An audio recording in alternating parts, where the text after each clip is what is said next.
Reconnaître nos qualités est parfois considéré comme une attitude orgueilleuse. Pourtant, nous devons connaître notre valeur pour faire grandir le royaume de Dieu. Pour ne pas nous enfler d'orgueil, nous n'avons qu'à suivre ce petit conseil.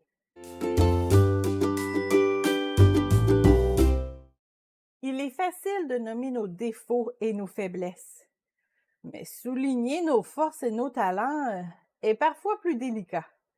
Soit parce que nous n'arrivons pas à les reconnaître, ou soit parce que nous ne voulons pas avoir l'air de nous vanter. Nous savons tous que l'orgueil est un vilain péché, celui qui a même chassé Lucifer du ciel. Par esprit d'humilité, nous préférons souvent minimiser nos talents. Pourtant, nos talents viennent de Dieu et il nous les a donnés pour être un serviteur efficace dans son royaume. Nos églises citent souvent la parabole des talents dans Matthieu 25. Bien entendu, ici, le mot talent fait référence à une devise monétaire de l'époque et non pas à une qualité, mais le principe s'applique quand même à nos forces. Ce que Dieu nous a donné, nous devons le mettre à son service et non le cacher. Nous devons reconnaître que nos forces viennent de Dieu, mais nous avons aussi le droit d'être fiers lorsque nous mettons nos efforts nécessaires pour nous améliorer dans un domaine ou un autre. Que chacun examine ses propres œuvres. Et alors il aura sujet de se glorifier pour lui seul et non par rapport à autrui. Galates 6.4. Nous pouvons donc nous réjouir de nos bons coups tant que nous n'en profitons pas pour rabaisser quelqu'un d'autre.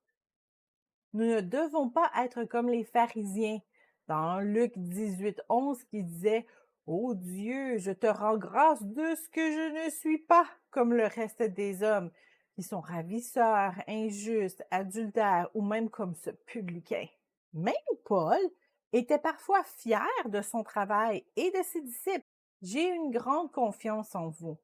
J'ai tout sujet de me glorifier de vous. Je suis rempli de consolation.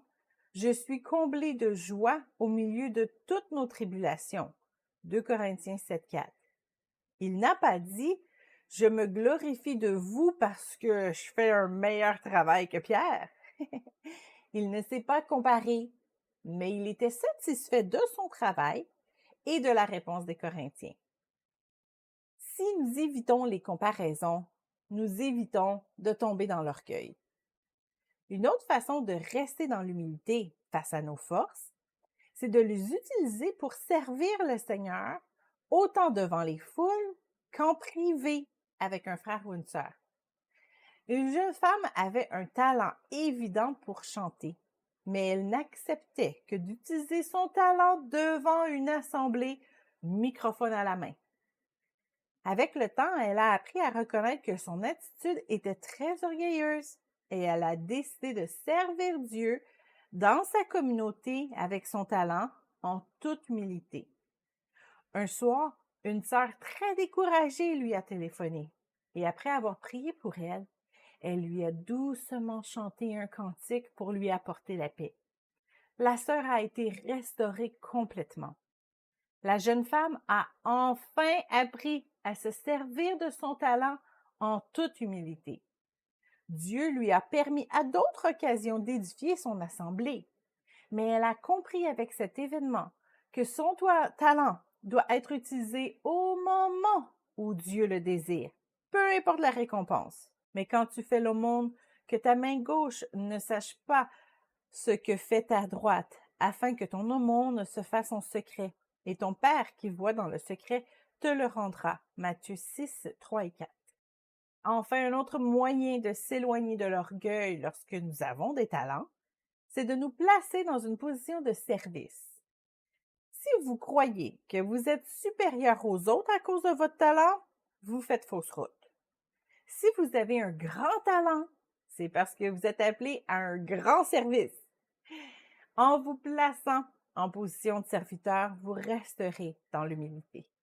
Ne faites rien par esprit de parti ou par vaine gloire, mais que l'humilité vous fasse regarder les autres comme étant au-dessus de vous-même. Philippiens 2.3. Lorsque nous avons pris les bonnes dispositions pour ne pas tomber dans l'orgueil, il est bon de connaître nos forces et de les utiliser. Cela fait bien sûr grandir le royaume de Dieu lorsque nous les utilisons pour édifier le corps de Christ. Mais il est aussi nécessaire de connaître nos forces en tant que futur époux ou future épouse si vous désirez vous marier. Au lieu de ne voir que vos défauts et les raisons qui expliquent peut-être pourquoi vous êtes célibataire, commencez à aussi considérer vos forces et ce que vous apporterez dans votre futur couple. Cela vous aidera à avoir davantage confiance en vous et cette attitude assurée est certainement plus attirante.